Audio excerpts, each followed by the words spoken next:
Greetings, viewers. Eric the Car Guy. I'm going to admit that I've had this QuickTrick alignment set up for 5, maybe 6 years, and I've never used it until yesterday.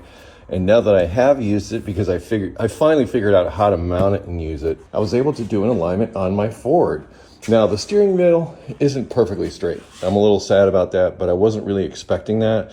This being an older car, I've already anticipated for it, so I could take the steering wheel off and just move it into position so I can keep it straight. But after I got done with the alignment on this thing darts down the road straight as an arrow.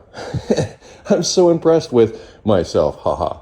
But I never thought doing a home alignment would be any good, but I was forced into it this time, and I'm very happy the way it worked out. And I want to thank QuickTrick Alignment for hooking me up with this thing and me finally getting a chance to use it. But here's also a look at the roll bar and everything going on in here. Anyway, have a great day. Be safe, have fun, stay dirty.